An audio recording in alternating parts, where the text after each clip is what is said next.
Close your eyes and let the story carry you gently into the autumn of 1818, into a county where the moors hold their breath before the first frost, and where a great house waits at the end of a long gravel road, like a question no one has yet dared to answer aloud.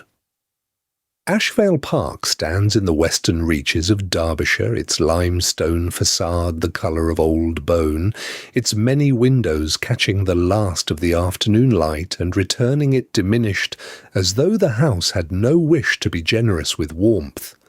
The lake before the eastern wing lies flat and still this October morning, its surface the grey of unpolished pewter, reflecting a sky so low and featureless that it is difficult to say where the water ends and the clouds begin. The grounds are vast and immaculate in the manner of estates that have not been loved, but have been very carefully maintained, which is a different thing entirely, and the silence that settles over the gravel avenue is not the silence of peace, but the silence of rooms grown accustomed to waiting. It is into this particular quiet that Margaret Calloway arrives on the morning of the 14th of October, sitting upright in a hired carriage that smells of damp wool and other people's journeys, her gloved hands folded over a letter she has read 9 times since it was delivered to her sister's lodgings in Bath 6 days prior. She is 26 years of age, the daughter of a governess who died when Margaret was 19, and she has the particular composure that comes not from ease but from long practice in making herself useful in houses that do not belong to her. She has 2 dresses packed in the trunk strapped to the carriage roof, one of grey wool and one of dark green silk. She has never worn because there has never been occasion, and she carries the letter, which is brief and formal and offers her nothing so warm as hope, only terms. The carriage slows as it rounds the final curve, and Ashveil Park presents itself in full, 3 stories of pale stone, wings extending on either side like arms held slightly apart, the great front door approached by a shallow flight of steps, flanked by urns in which nothing grows. Margaret does not lean forward to look. She lets the house come to her through the window, and she thinks, without drama, that it is very large and very cold, and that she has slept in colder places, which is true, though only just. The carriage has not yet come fully to rest, when the front door opens and the butler appears at the top of the steps, descending with the measured pace of a man who has been watching from a high window, and has therefore had time to compose himself. His name, she will learn before the afternoon is out, is Holt, and his expression as he receives her conveys precisely nothing, which he takes as a moderate comfort, for neutrality is at least not hostility. Inside, the entrance hall opens into a height of shadow and pale marble, a chandelier hanging unlit above the checkered floor, the walls hung with portraits of ancestors who all share the same expression of careful reserve, as though emotion were something one practised in private and never permitted to the paint. Holt murmurs something about refreshment in the morning room and the Duke's intention to receive her at 4 o'clock, and Margaret says, "Thank you," and means it, because 4 o'clock gives her time to order herself, to remember why she has come. And then she sees it, there on the cold marble near the base of the first staircase, set apart with the authority of something that belongs precisely where it is, a child's shoe. Small and mud-caked, the lace still tied in a hasty knot, the leather scuffed at the toe in the way that only a very young child's shoe is ever scuffed, by sheer enthusiasm for the ground. No servant bends to retrieve it, no one in the hall so much as glances at it. It sits there, in its smallness, entirely out of place among the grandeur, and Margaret looks at it a moment longer than is strictly necessary before she lifts her eyes and follows Holt across the hall. She has nearly reached the corridor to the morning room, when a movement at the far end of a passage catches her, A tall figure in a dark coat, moving away from her at a measured pace, head slightly lowered, hands clasped behind his back, present and then gone around a corner before she has fully registered that she has seen him at all, before she has time to form even the beginning of a curtsy. The corridor swallows him back into the house's quietness, and the quietness closes over his passage like water over a stone, as though he had never been there, as though Ashveil Park kept all its secrets in exactly this way, not hidden, only retreating, just before they could be properly seen. The library at Ashveil Park was a room that had long since ceased to feel the warmth of its own fire, or so it seemed to Margaret Calloway on the morning she was led to it by a young footman who spoke not a syllable during the full length of the east corridor. The shelves rose on every wall from floor to ceiling, their spines uniform and dark as the binding of a ledger, and the great hearth at the far end burned with a steady, indifferent heat that seemed to serve the room, rather than anyone standing in it.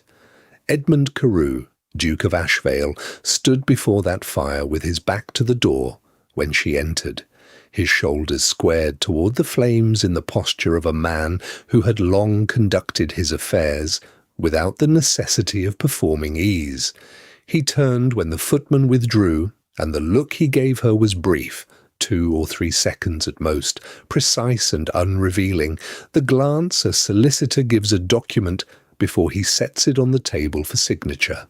He was 34, she had been told, and in that single unhurried appraisal she understood that 34 had taught him the economy of attention. He did not offer his hand. He gestured toward a chair. She sat. The fire crackled once softly, like a breath let go in sleep. From a pocket inside his coat the Duke produced a folded page, not parchment, but an ordinary sheet of good writing paper, folded into thirds, the corners sharp as though it had been pressed beneath a book. He unfolded it with the quiet efficiency of a steward reading the terms of a tenancy, and he began to speak. His voice was low and even. She would be presented to the county as his wife in every particular that society required, at church, at table, in correspondence, at whatever assemblies the season demanded of a duchess in Derbyshire. Her personal allowance would be settled quarterly in a sum he named without ceremony, a figure generous enough to convey that he understood the nature of what he was purchasing, and plain enough to confirm that he did not intend to dress that understanding in sentiment. These, he said, were the ordinary terms. Then he looked up from the page for the first time since he had begun to read. There was one condition, he said, that was not ordinary, and which he would ask her to hold plainly in her mind for the duration of their arrangement. There was a child in the house. She was 3 years of age. She had been placed in his care by circumstances he did not propose to detail at present. It had been decided. He used the passive as a man uses it when the decision was his own and he preferred not to own it openly, that the child would be raised as the legitimate daughter of the household, acknowledged as his wife's daughter, given every advantage of name and education and position that the Carew line could confer. She was never to know, he said, that the arrangement had been anything but natural. He paused when he had said it, and then, as though he did not trust the pause to carry the weight of the instruction, he said it again, plainly, without softening. She was never to know. The clock on the mantel measured the silence he permitted himself after the second telling. It was a handsome clock, French by the look of the case, its tick unhurried and precise. Margaret sat with her hands folded in her lap, and her eyes on the page he still held, and she thought of the mud-caked shoe she had seen on the marble of the entrance hall the evening before, small and abandoned and pointing toward the staircase, as though its owner had been lifted mid-step. When she spoke, her voice was steady, and her question was not the one he had prepared himself to answer. She asked him what the child's name was.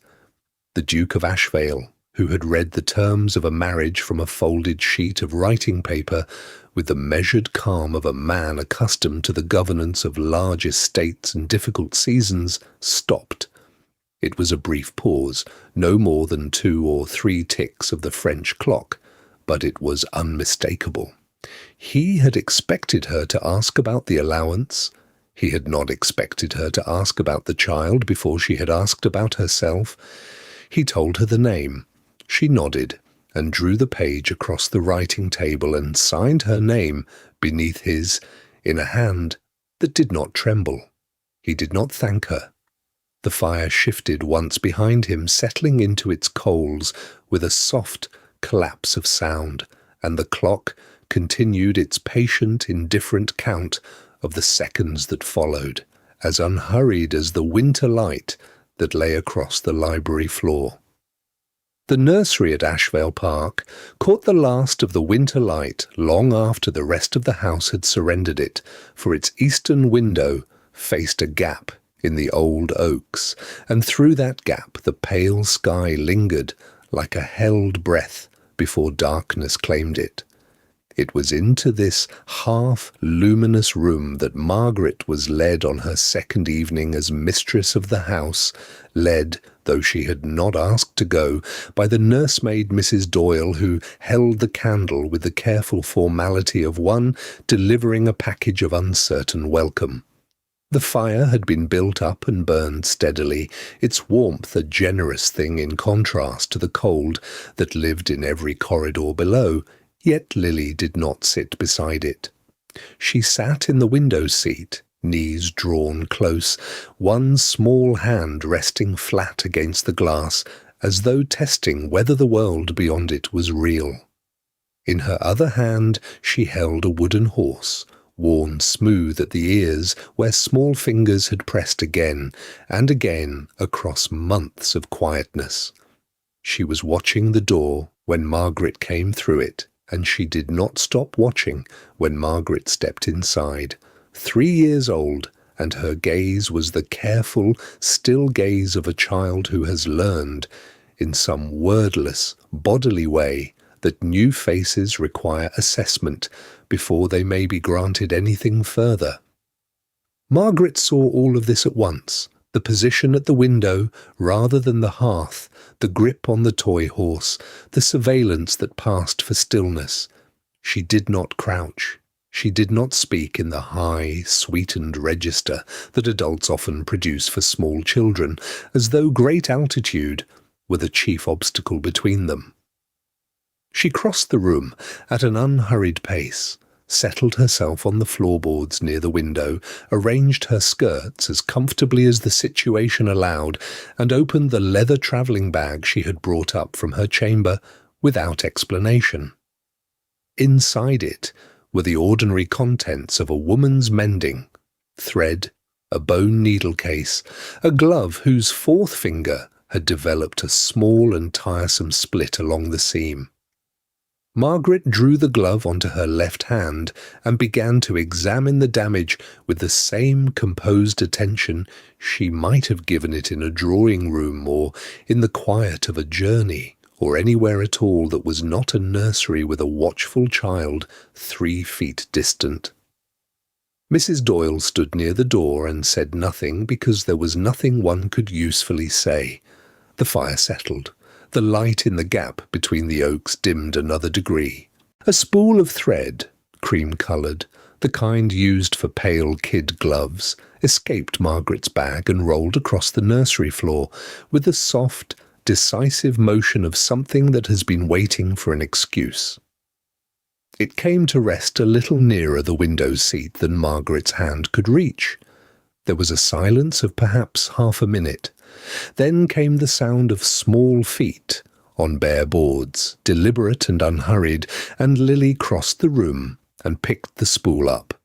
She did not hand it back immediately. She turned it in her fingers, examining the wound thread with the thorough interest that very young children bring to objects they have no reason to want, finding in the regularity of it something worth knowing.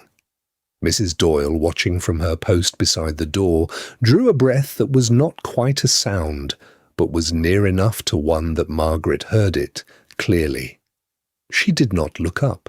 She waited, needle in hand, as those spools of thread rolled away from her and were retrieved by small strangers every day of her life.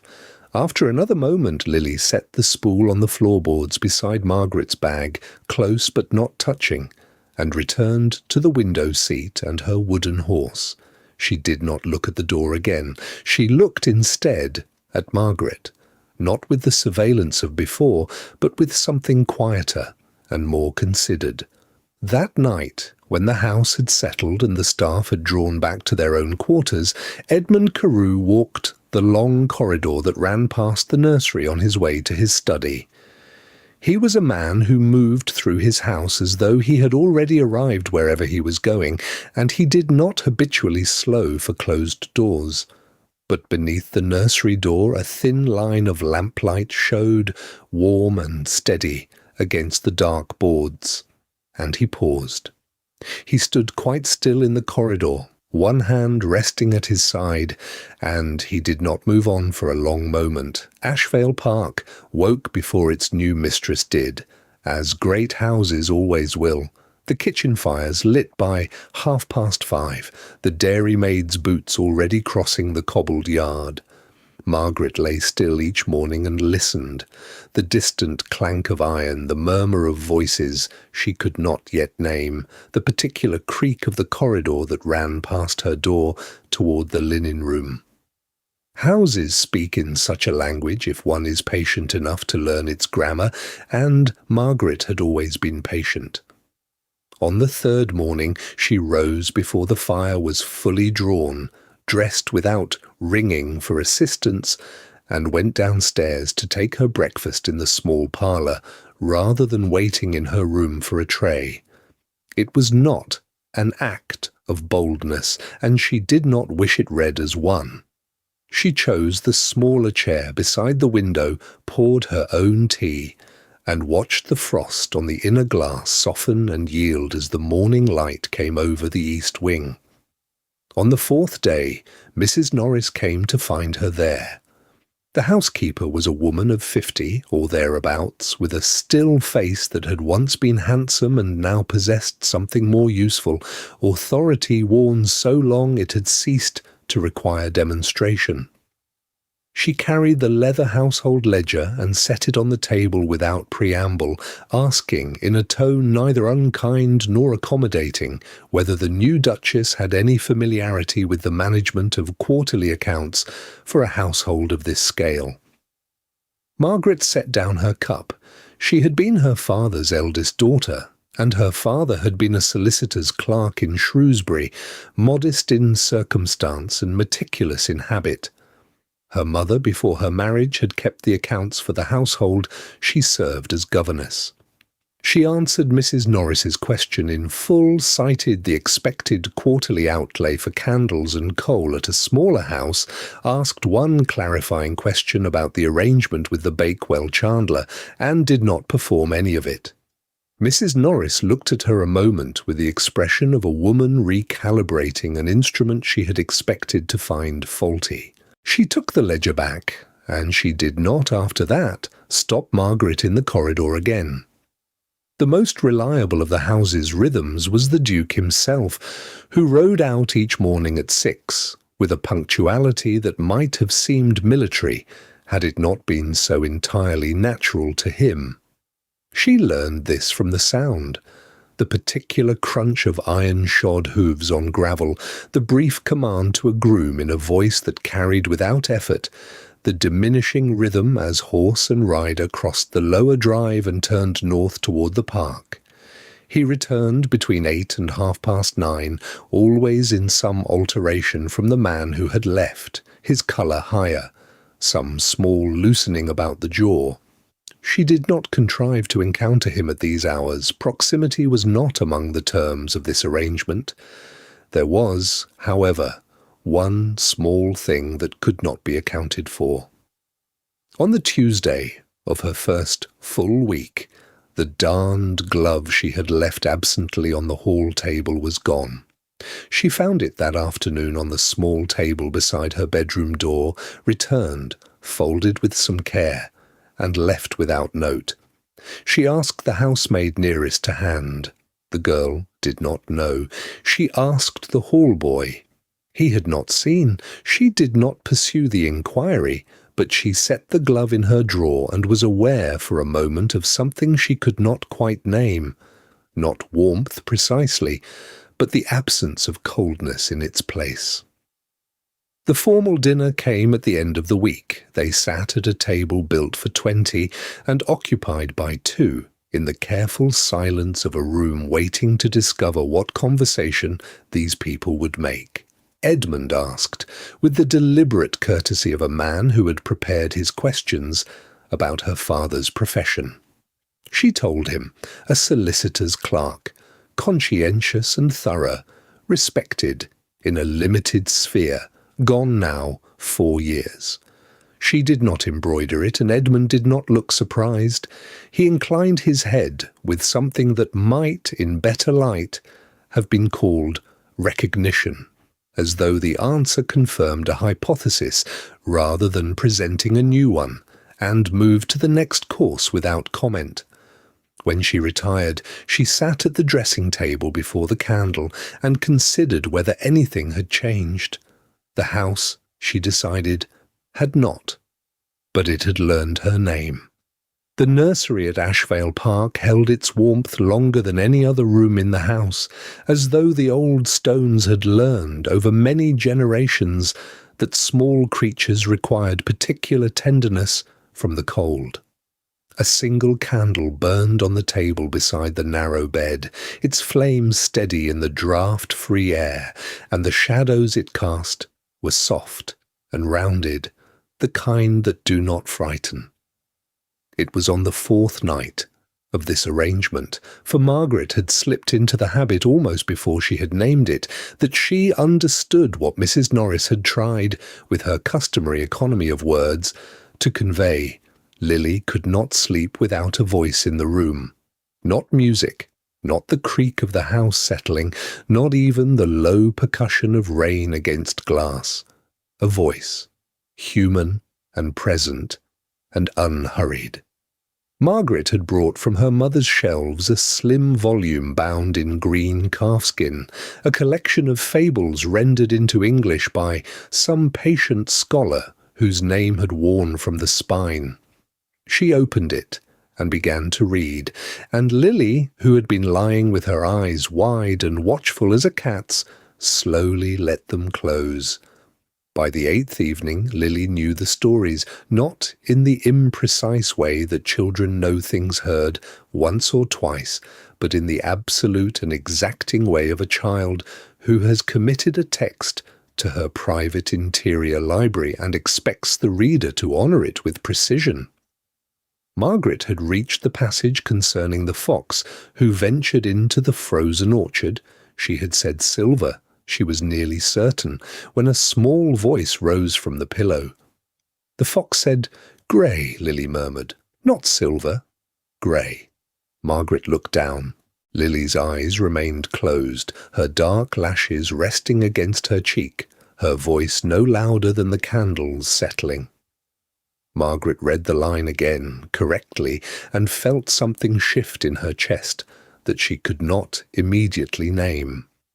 It was not embarrassment. It was closer to gratitude, the gratitude of being known with care. She read on, choosing her words thereafter with greater fidelity, as one does when one has been trusted with something that matters.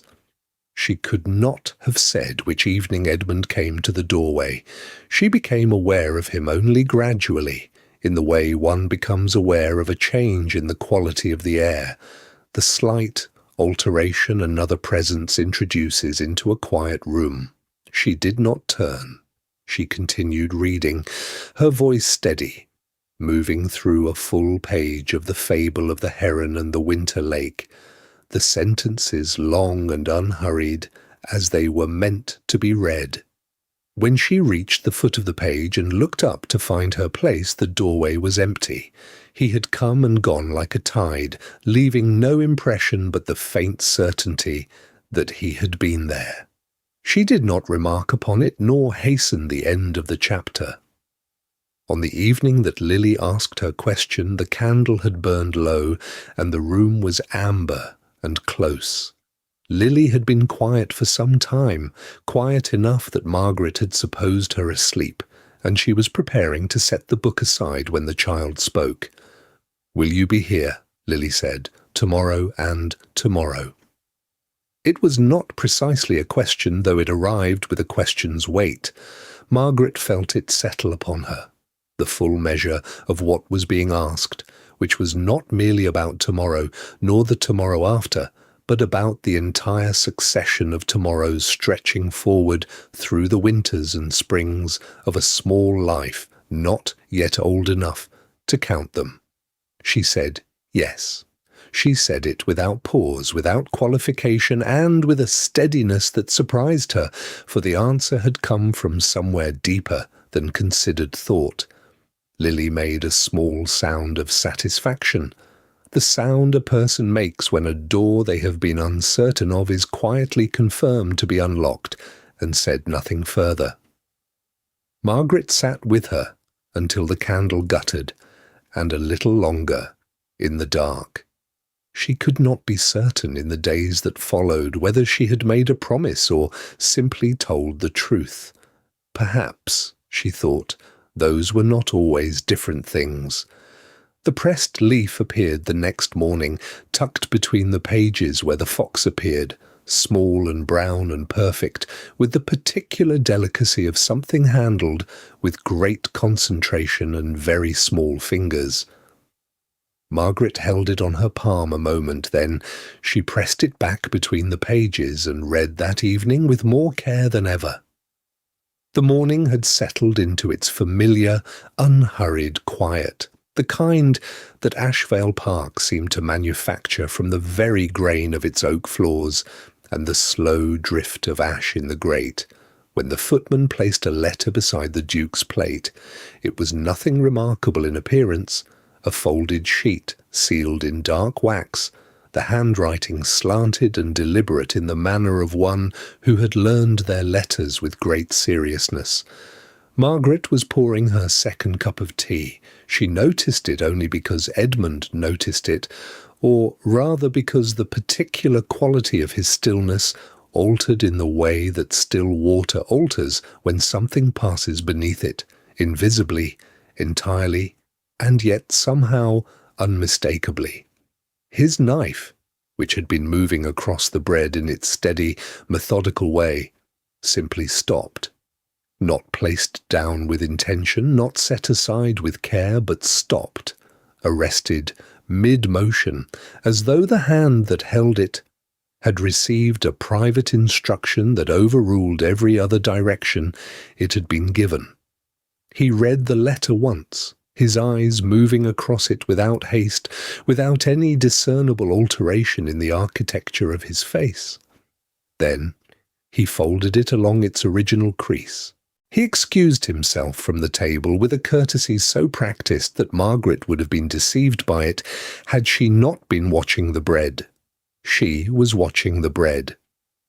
He did not return until late afternoon, when the light had shifted to the particular amber that gathered in the corridors of old houses at the turning of the day, pooling against the wainscoting as if the house itself were remembering something warmer. He reappeared at the library door, composed and correct, the morning seeming to have been thoroughly set aside. He asked after Lily with his customary precision, noted that he had business to attend to before dinner, and withdrew again. It was only because Margaret had cause to pass the drawing-room fireplace that she saw the seal at all.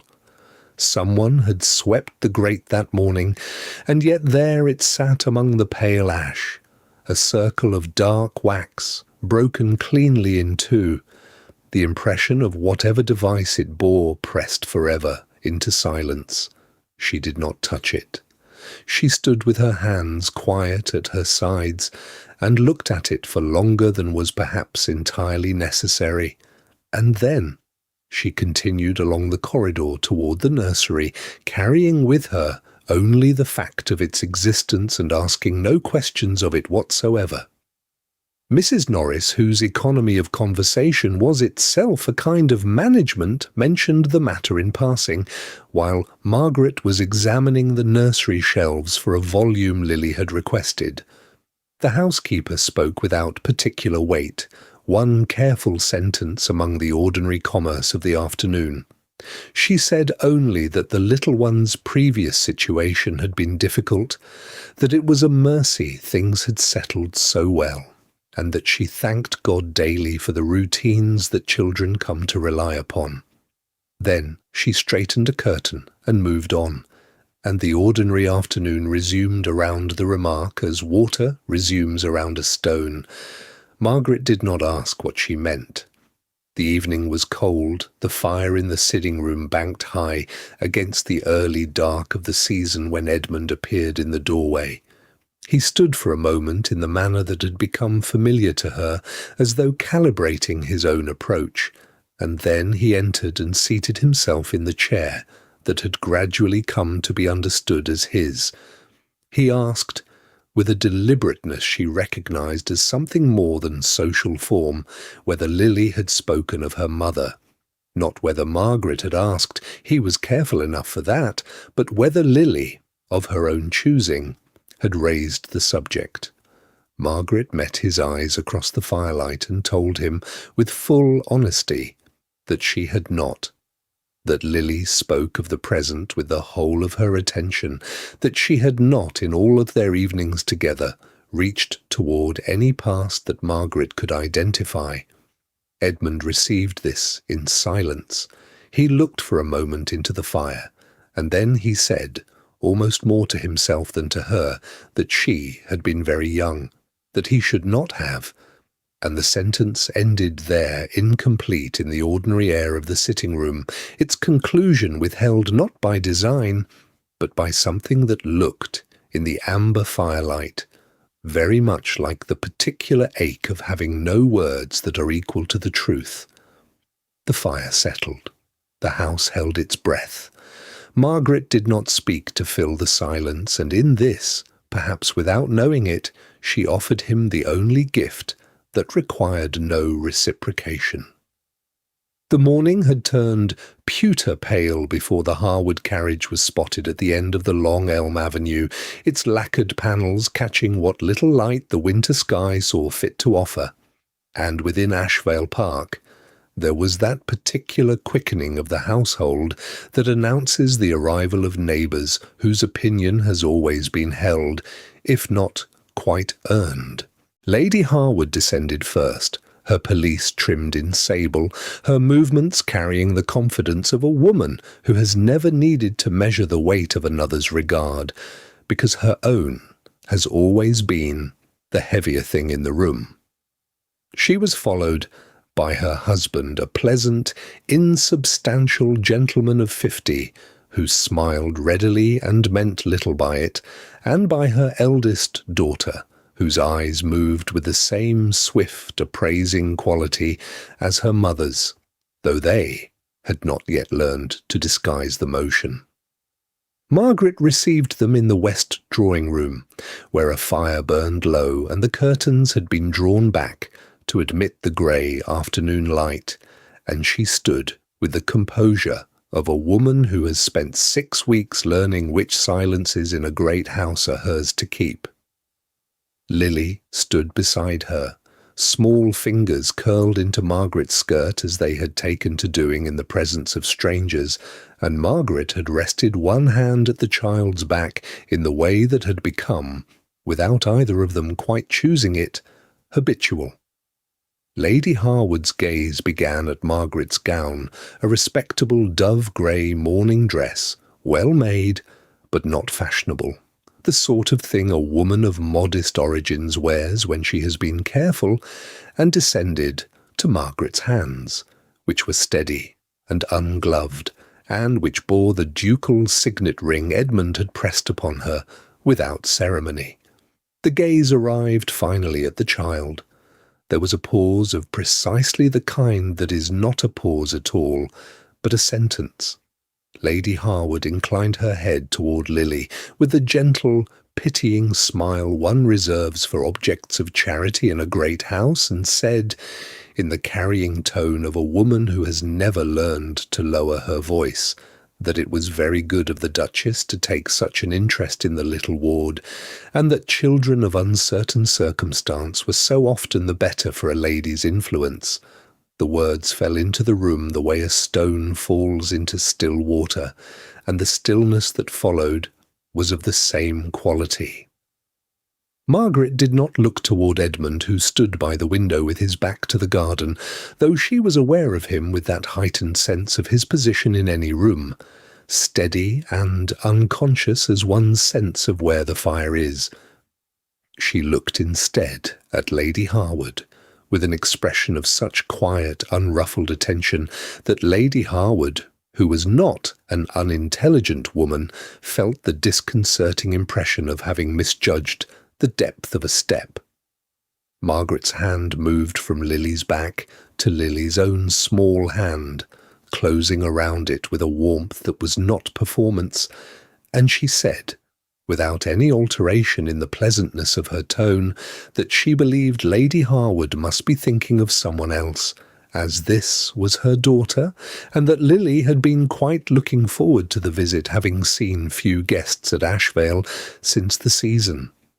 She then turned to the daughter and inquired after the pianoforte, which she understood Miss Harwood played with considerable accomplishment, and the conversation moved on as conversations must, carrying with it the smooth surface of civility that covers, but does not dissolve, what has been said and answered. Lily looked up at Margaret once briefly, with the dark and earnest eyes that were always asking something they did not yet have words for, and Margaret pressed her fingers gently and did not look down. Across the room, Edmund Carew had gone still in the manner of a man doing a great deal of thinking in a very short interval. He did not watch the Harwoods for the remainder of the visit. He watched Margaret, the set of her shoulders, the measured grace with which she poured tea, the way she kept Lily beside her, without making the keeping conspicuous. And there was in his observation something that had not been there in the weeks prior, a quality of attention that was not merely assessment, but recognition. When at last the carriage departed down the elm avenue and the house settled again into its habitual quiet, Edmund said nothing of what Margaret had done. He crossed the entrance hall without pausing, spoke briefly to one of the footmen near the door, a young man whose smile had been a fraction too wide at the moment of Lady Harwood's correction, and whatever passed between them was short and quiet, and the footman did not smile again. The candles in the nursery burned low, and the smell of beeswax and lavender water lay upon the still air like a held breath. It was the sort of hour that belongs neither to the night that is ending nor to the morning that has not yet agreed to begin, the hour in which Ashveil Park seemed to draw itself inward, stone by stone, corridor by corridor, until the whole enormous weight of the house existed for the sake of one small room on the eastern wing, where Lily lay flushed and restless beneath a counterpane of pale blue wool. Margaret had been there already some time when she heard the footsteps in the passage, 2 sets, one firm and rapid, one measured and deliberate, and the door opened to admit Edmund and the physician, Dr. Holt, a compact, grey-whiskered man who carried his bag as though it weighed nothing at all, and who moved immediately to the bedside, with the quiet authority of a man who has seen worse and lived to say so. Edmund's gaze went first to Lily, then to Margaret, and she saw in his expression something she had not seen before, not the controlled remove he wore in the public rooms of the house, but something rawer, poorly contained, a worry he could not quite manage into dignity. He asked nothing aloud. She answered with a small nod that said, "I have been here. She is not worse. I have not left her." Dr. Holt made his examination with practised gentleness, pressing his ear to the child's chest, testing the temperature of her brow with the back of 2 fingers, asking her in a quiet voice whether it hurt anywhere. And Lily, half asleep, said only that she was very warm. The fever was not dangerous, the physician said, not yet and not likely, but it must be watched through until morning, and the compress changed every quarter hour and nothing given by mouth save cooled water until the heat broke. He would return at first light. And then he was gone, and the room was very quiet, and Edmund and Margaret sat on opposite sides of the narrow bed and did not speak at all for some time. It was Edmund who reached for the fable book. It sat on the small table beside the candle where Margaret had left it the previous evening after reading to Lily, its spine worn, its pages softened with use, and he picked it up with the uncertain hands of a man handling something belonging to another person's life. He opened it at random and began to read in a voice she had not heard from him before, low, careful, slightly unpractised, as though words spoken aloud for the pleasure of a child were a skill he was relearning from some long dormant corner of himself. The story was one about a hare and a river, and a promise that could not be broken, and he read it slowly, following the lines with more attention than the story perhaps required, and Lily's breathing eased by imperceptible degrees, not into sleep, but into something calmer. Margaret changed the compress. Edmund turned the page. The candles shortened. Outside, the late autumn night held its cold close against the glass, and a low wind moved along the eaves. It was somewhere between 2 and 4 in the morning. The household beyond the nursery door had gone entirely silent, and the fire had been built up twice, when Edmund set the book face down upon his knee and looked across the small sleeping shape of Lily to where Margaret sat. He did not appear to deliberate. He spoke as a man speaks when he has held something long enough that the holding itself has become the greater burden. Lily's mother, he said, had been a seamstress in Bath. She had been young, younger than Edmund, younger than Margaret was now, and she had died in childbed, before Lily had drawn her first full breath, and before Edmund had understood what it meant to owe someone more than he could ever repay. He did not dress the account in excuse or apology. He offered it plainly, as a fact that had lived too long without being spoken. Margaret did not startle. She did not pull back or rearrange her expression into any of the shapes that judgment takes. She looked at him across the sleeping child and asked, quietly, whether the woman had been kind. The question seemed to reach him somewhere. He had not expected to be reached. He was still for a long moment, then he said, "I believe she would have been." And on the word believe his voice broke, only once, very slightly, a fault line so small that another listener might have missed it entirely, but Margaret did not miss it, and she did not look away, and she did not offer him the false comfort of pretending she had not heard. 3 days after the fever broke, the nursery at Ashveil Park had recovered its small, particular order, the wooden horse restored to its place beside the window, the woolen blanket folded at the foot of the cot, the smell of camphor fading at last into the cold, clean scent of pressed linen and tallow. Lily sat upright against her pillows, still pale as new milk. her dark eyes moving between the two adults who stood on opposite sides of her narrow bed, as though she were conducting some private census of the room.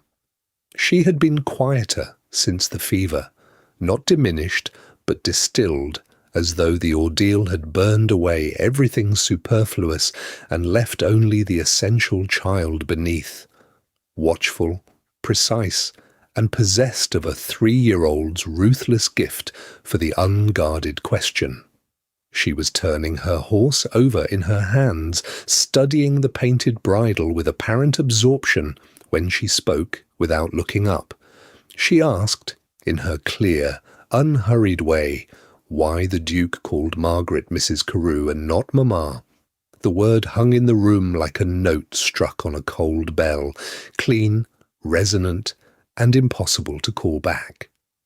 Edmund's gaze moved to the window. Margaret felt the question settle against her ribs like a smooth stone dropped into still water, the circle spreading outward in perfect silence.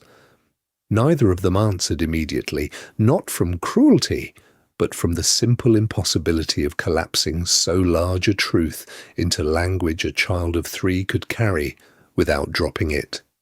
Lily waited. She was accustomed to adults requiring more time than she did to arrive at obvious conclusions, and when no answer came, she accepted its absence with the equanimity of the very young who have not yet learned to be wounded by silence. She turned the horse right side up, smoothed its painted mane with one small thumb, and returned her attention entirely to that private world of miniature gallops and imagined meadows, as though the question had been merely a pleasantry, easily set aside. The grown-ups, she seemed to decide, would manage it eventually. Supper was brought, and the candles were lit, and the question remained precisely where she had left it, unanswered, in the middle of the room. It was still there, Margaret thought, when she descended the staircase 2 hours later, and found herself, without quite having decided to do so, walking toward the garden rather than the library.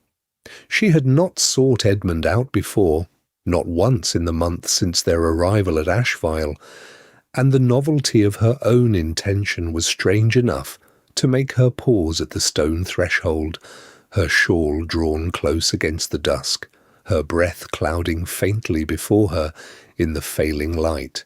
The cold met her at once, particular and deliberate, pressing close as a confidence, carrying with it the iron smell of frosted earth and the last faint sweetness of something that had grown here in warmer months, and would do so again. Edmund was at the far end of the path, his coat dark against the pale gravel, and he did not appear surprised to see her, which surprised her in turn. They fell into step beside one another without preamble, without explanation, as though the walk had been agreed upon long ago and they were merely keeping an appointment both had nearly forgotten. The gravel spoke for them, a soft, continuous crunch beneath their feet, steady as a slow pulse, each step pressing the frost-stiffened stones into a small private music that needed no words to accompany it. The great beeches at the path's edge stood stripped and patient, their bare arms lifted to hold the last pewter light of the evening in their upper branches, where it lingered a moment longer than it lingered anywhere below, as though reluctant to leave so quiet a scene. Once, from somewhere deep in the darkening hedgerow, a thrush called a single phrase, rising, and then breaking off unfinished, as though the bird too had thought better of announcement and chosen instead to keep its own counsel in the gathering dark. They completed one full turn of the path in silence, and Margaret found, to her own quiet astonishment, that the silence between them was not empty but full, a held thing, warm at its centre, despite the cold. At the iron gate that separated the formal walk from the kitchen gardens, Edmund reached forward to hold it open, his bare hand pale upon the frozen latch, and for the space of one slow breath, the air between his fingers and hers grew very small and very still, charged with everything neither had found a way to say, and yet neither of them moved across that narrow distance, and neither of them spoke, and the gate swung gently on its hinge as the last light failed above the beeches, and the cold settled, soft and certain, over Ashveil Park. The small parlour held the cold in the way that old rooms do, not as an intrusion, but as a resident, settled into the plaster and the wood, as though it had paid its own share of rent across a great many winters.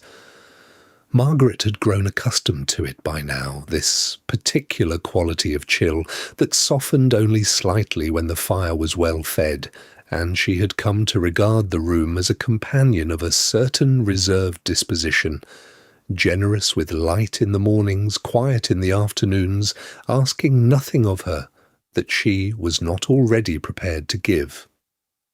It was on a Tuesday, with the grey sky pressing low against the windows and the bare elm at the garden's edge standing perfectly still as though it too were listening, that she settled herself in the window seat with the intention of attending to a letter long overdue, and found that she was not alone in having left something behind.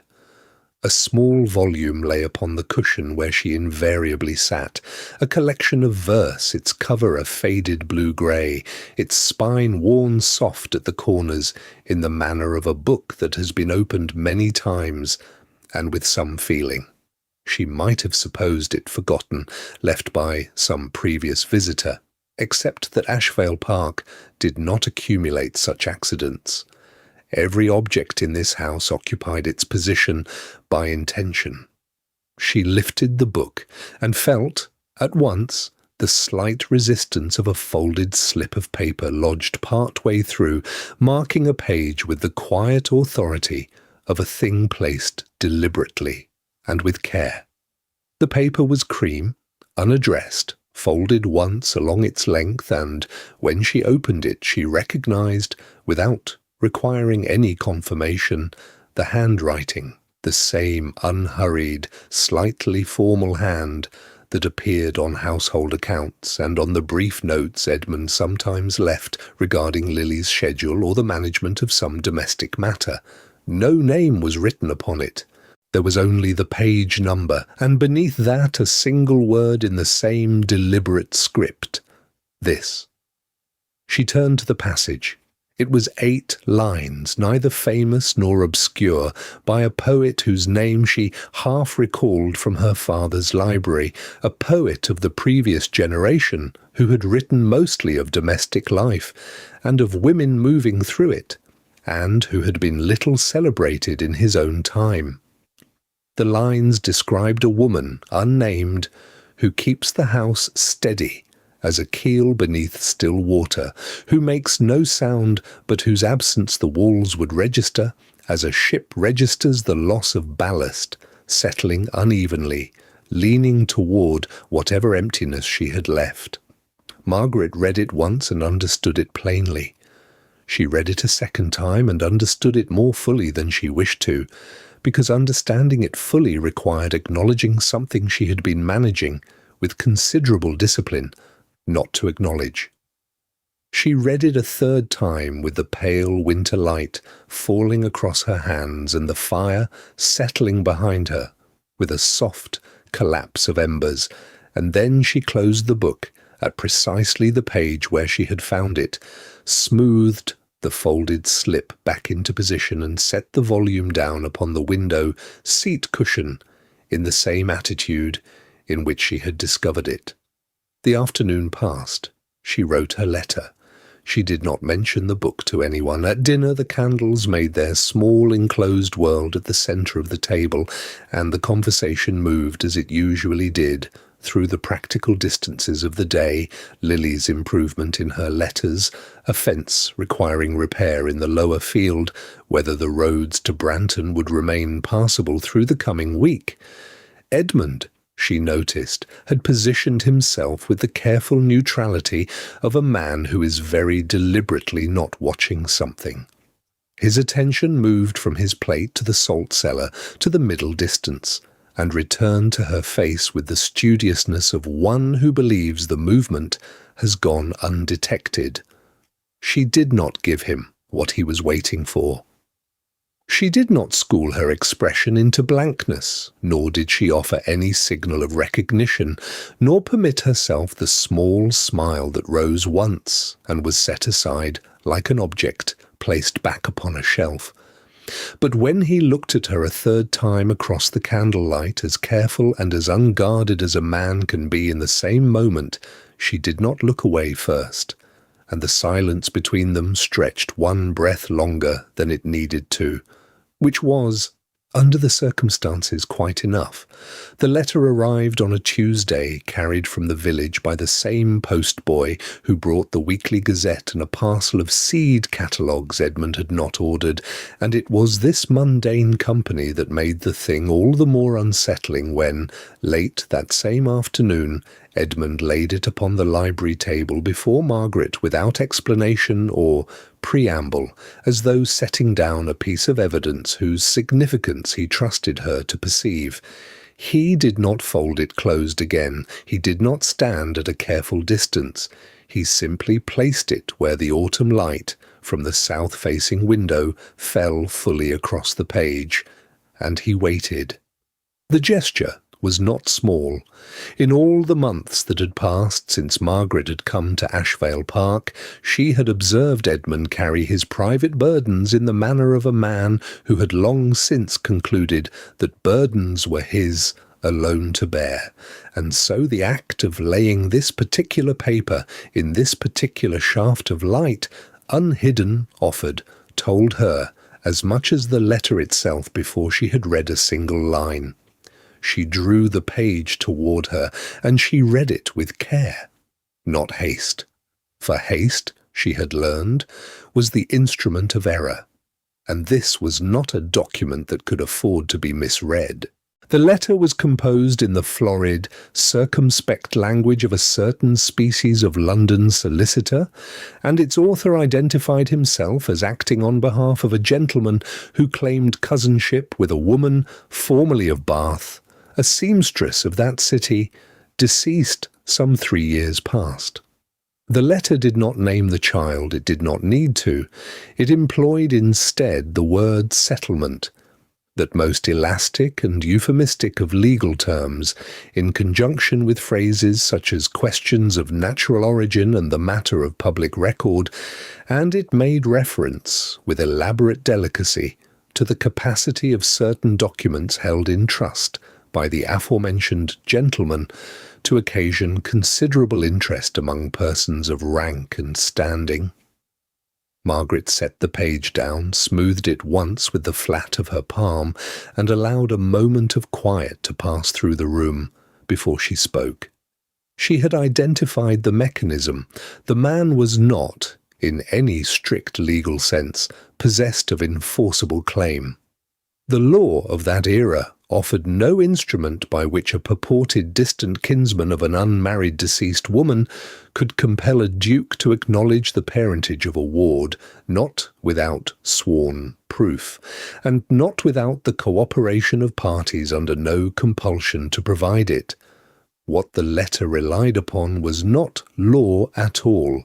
It relied upon the calculation that a man of Edmund's position would find the threat of gossip more costly than the payment of a quiet sum, and that therefore the word settlement would act upon him as a mechanism of shame operating at the precise point where private truth and public reputation met.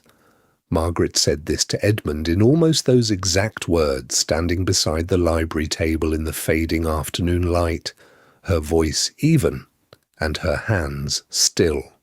She did not frame it as a question, and she did not append to it any note of urgency. She named the legal weakness, the absence of any sworn documentation, the complete reliance upon conjecture, the fact that no credible solicitor would carry this matter before a judge without evidence that did not yet exist. And then she said what she thought ought to be done. Not a compromise, not a partial payment in exchange for silence, not the kind of half measure that invited repetition, but a specific and deliberate response. A letter, drafted in precise legal language by Edmund's own solicitor, addressed not to the unnamed gentleman but to the solicitor himself, enumerating each claim made and demanding in formal terms the documentary evidence upon which those claims were predicated, with a stated time frame for its production and a clear articulation of the consequences of continued correspondence of this nature in its absence. She said that a man who had built this letter upon implication rather than proof would not be able to produce what he had not got, and that the request itself would make plain that the strategy of vague threat had failed to produce either payment or panic, which were the only two outcomes he had anticipated. Edmund did not speak while she spoke. He stood with one hand resting upon the back of the nearest chair, his gaze on her face rather than on the letter, and, when she had finished, when the last of her reasoning had been set out and the room had returned to its ordinary quiet of ticking clock and distant wind, he said yes. One word, unhurried and unqualified, and in it Margaret heard something she did not immediately know what to call. Not merely agreement, but a kind of resolution, as though a question that had existed between them long before this afternoon had at last received its answer. The fire in the library had burned low by the time the waiting became its own particular weight, settling over the room like the hush before snowfall, and filling the silences between one breath and the next with a quality of suspension that neither of them quite knew how to break. The solicitor's letter had been dispatched 3 days prior, and in that interval Ashveil Park had held itself very still, as though the house, too, were listening for some distant answer, its long corridors contracting in the December cold. Edmund stood near the mantelpiece with his hands clasped loosely behind him, his gaze resting upon the middle distance in that manner he had, not absent precisely, but interior, as though he were turning some private question over and over until its edges wore smooth. Margaret sat with her embroidery untouched in her lap, the needle threaded but still, and it was in that particular quality of stillness between two people who have kept company long enough to cease performing ease that he spoke at last. He asked her, without preliminary and without apology, what she had expected when she arrived at Ashveil. Not what she had hoped, what she had expected. The distinction, she understood at once, was not accidental. She set the embroidery aside. She did not look away from him, and she did not soften her answer, for softening it would have been a small dishonesty, and she found, in that firelit quiet, that she had no appetite for dishonesty, not with him, not any longer. She told him, plainly, her father's debts, which had accumulated over the better part of a decade, in a manner that permitted no remedy except the most radical kind. A younger sister whose alternatives in the absence of intervention had narrowed toward domestic service, and no better offer forthcoming, no offer at all in truth beyond his, which she had accepted because the arithmetic of her circumstances had left her no comfortable alternative. She said these things without bitterness, because they were simply the facts of the matter, the coordinates by which she had navigated to this house and this low burning fire, and she had long since made her peace with them. Edmund listened without interrupting. There was a quality to his attention in those moments that she had come to recognize a kind of absolute stillness that was not inattention, but its opposite, as though he were committing each word to some private record.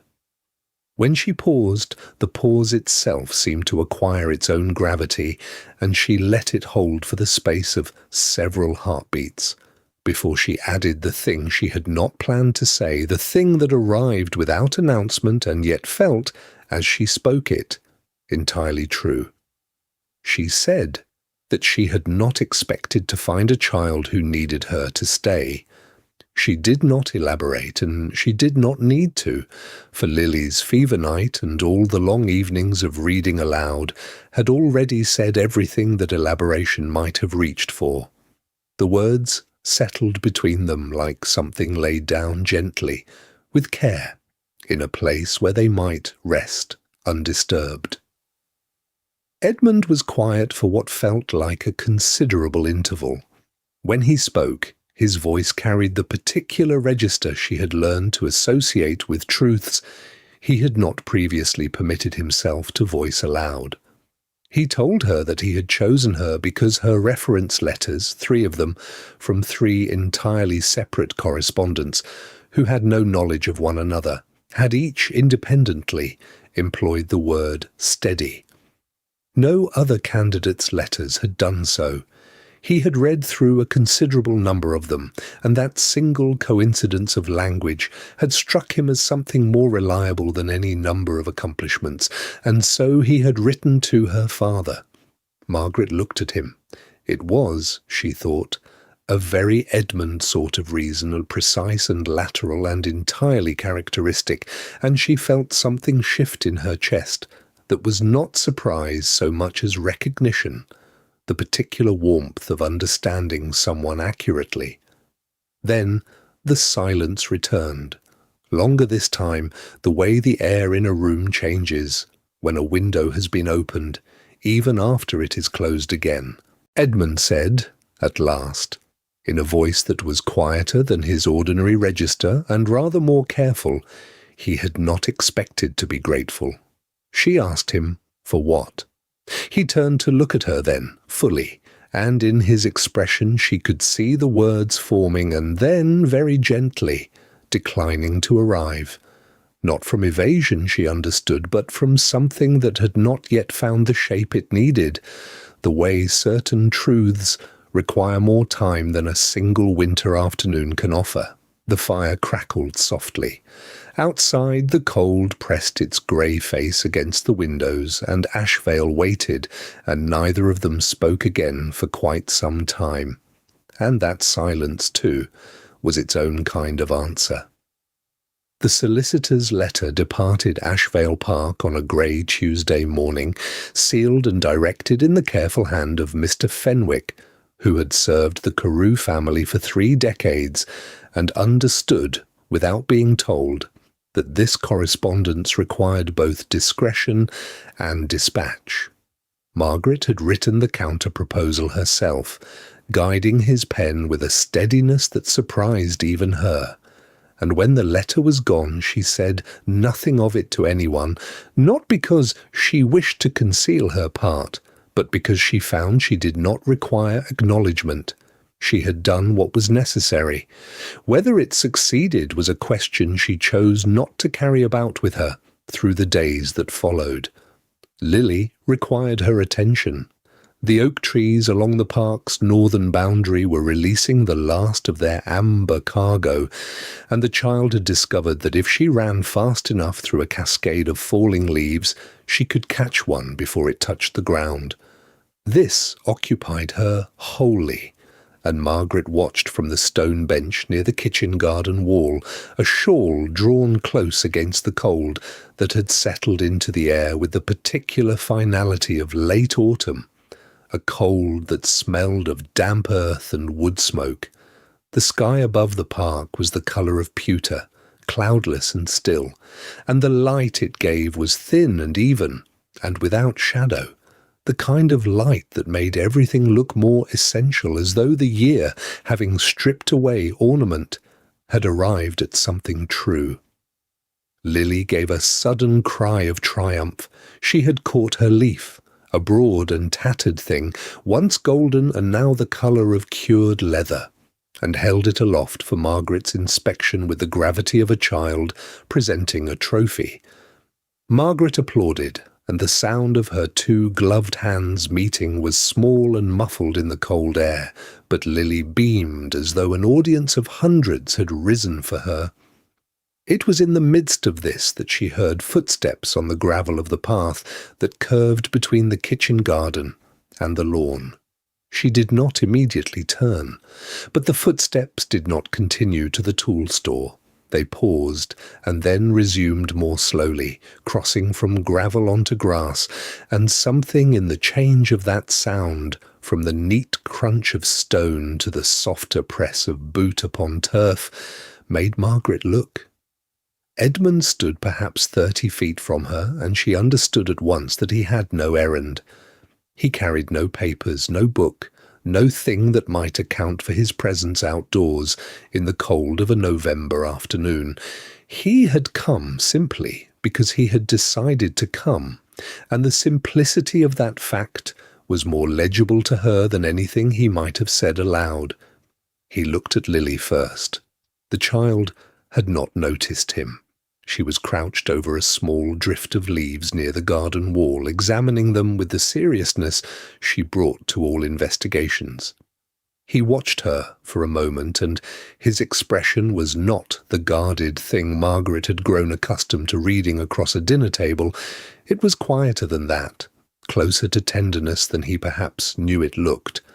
Then he raised his eyes to Margaret, and he crossed the remaining grass between them, and he said her name. Not Mrs. Carew, not the formal address that had served as a kind of wall between the person she was and the arrangement they inhabited, only Margaret, spoken in a low and unremarkable voice, the sort of voice a man uses when he is not performing anything, when there is no audience in his own mind.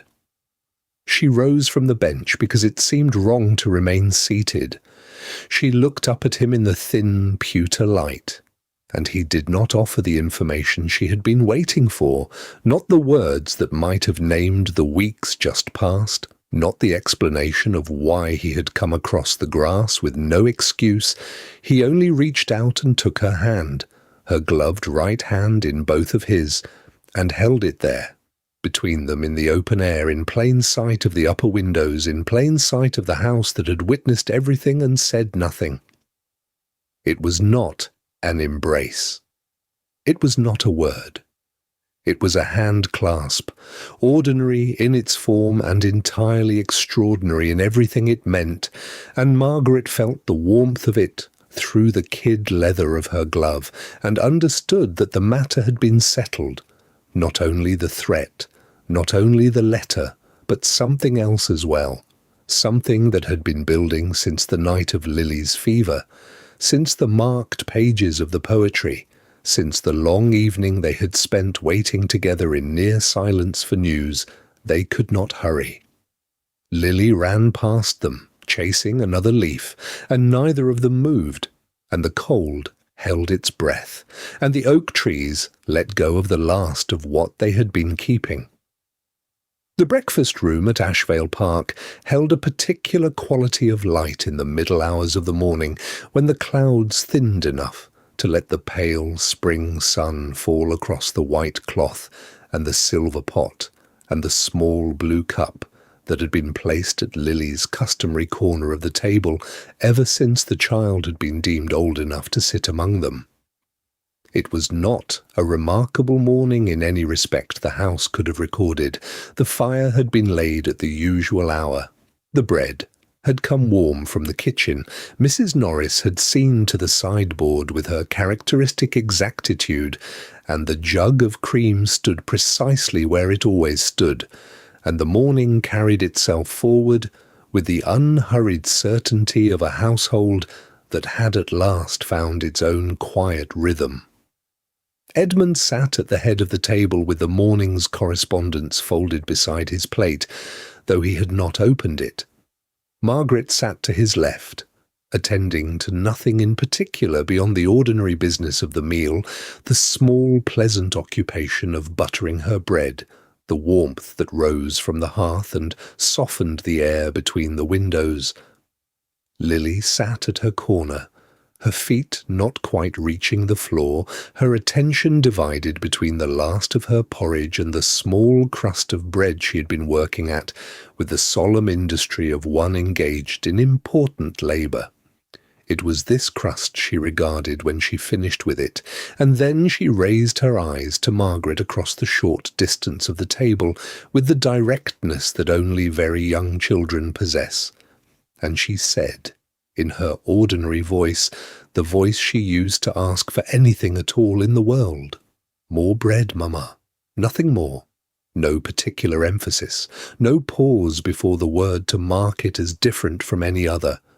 She said it as she might have said it 10,000 times, as if it had always been precisely what Margaret was called, as if the syllables had been settled long before this morning and required no ceremony to confirm them. The room continued on around the moment. The fire shifted once in the grate. Edmund's hand, which had been lifting his cup, paused, not dramatically. The cup did not clatter. His hand simply ceased its motion for the space of a single breath, the way a man pauses when he hears something he has been waiting to hear without quite knowing he was waiting. Margaret's face did not change. No colour rose, no tears. Her expression retained its gentle composure, the composed quietness that had been her primary gift to this house from the beginning, and yet she poured the tea a little more slowly than she had been pouring it, with the particular care of someone who does not altogether trust their hands to behave without instruction. She set the pot down. She cut a second piece of bread and set it on Lily's plate and said, "There you are," in the voice one uses for ordinary transactions on ordinary mornings. Edmund met her eyes across the table. It was not a glance. It lasted the length of something longer, an exchange that held in it all the things that had not been said over the months behind them. All the evenings in the library and the nights at Lily's bedside and the morning in the garden when he had taken her hand in the open daylight and said her name. And this look was of the same order, quiet and entire, and asking nothing beyond what it already contained. Then Lily applied herself to her second piece of bread, and the moment released them both, and breakfast resumed its ordinary motion. It was only afterward, when the meal was finished and Margaret was crossing the corridor toward the morning room, that she heard his step behind her, and Edmund said, without preamble, as one who has been carrying a piece of information and finds at last the right moment to set it down. "She has been trying to say it for a week, Mrs. Norris told me."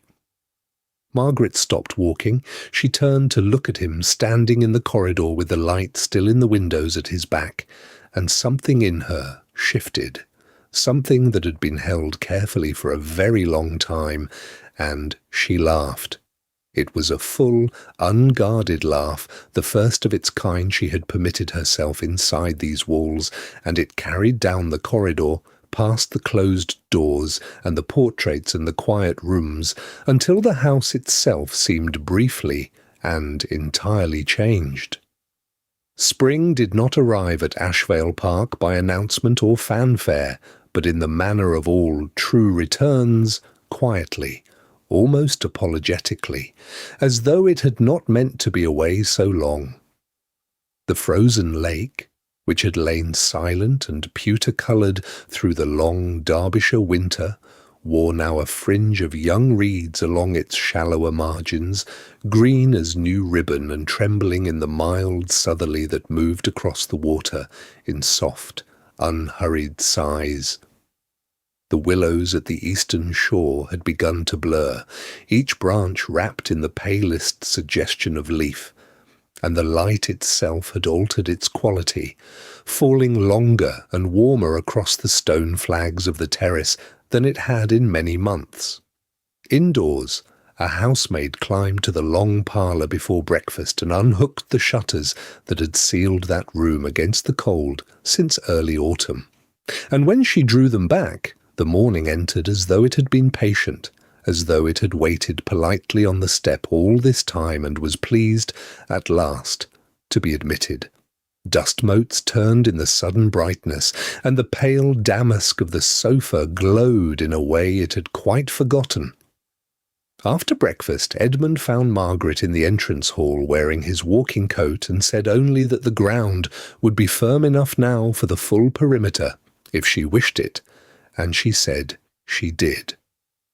They set out together through the kitchen garden and across the ha-ha into the upper meadow, Lily some 20 yards ahead on the gravel path, pulling behind her a small wooden cart she had lately acquired and to which she had transferred all her most serious allegiances, the toy horse having been retired to a nursery shelf with the solemnity only small children can bestow upon such acts of succession. Lily paused at intervals to place a stone or a stick of particular merit into the cart, and at each pause she turned to confirm that the 2 adults behind her were still following, with the calm, proprietorial satisfaction of a child who has arranged the world to her liking. Edmund walked with his hands clasped loosely behind his back and named things as they passed. The South Meadow, the tenant farm at the bend where old Grayson's son now lived, the stand of beech at the ridge crest, where his father had planted 12 trees the year he came into the dukedom. He named these things as one names what one trusts to another's keeping, not reciting a list but offering a place, field by field and fence post by fence post, as though the naming were itself the gift. At the far boundary, where the path curved back along the woodland's edge, they came upon a half-built structure, half concealed by elder and old ivy, 4 stone columns rising from a shallow plinth, a lintel begun and abandoned, the whole softened by decades of moss. Margaret stopped and asked what it had been meant to be, and Edmund said his mother had begun it in the summer before her health failed her, intending perhaps a reading folly with a view across the lake, and that she had not lived to finish it. He looked at the columns a moment with an expression that held old grief and something newer and less fixed, and then he looked at Margaret and said, quite simply, that he would like to finish it. She held his gaze and then looked back at the little ruin, and she said she thought that a very good idea. Lily had not waited. She was already through the gate beyond, pulling her cart between the oaks with great purposefulness, and they followed, as they had always been expected to do. That evening Margaret did not go to the small parlour, which had been her customary winter retreat.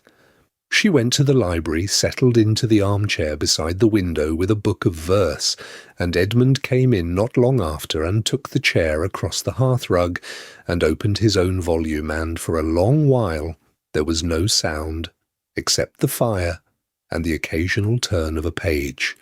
Nothing was declared, nothing needed to be. The house breathed around them in the warm and settled dark, and outside the window the lake lay still, its new reeds pale in the moonlight, and Ashveil Park, which had been cold for a very long time, was cold no more.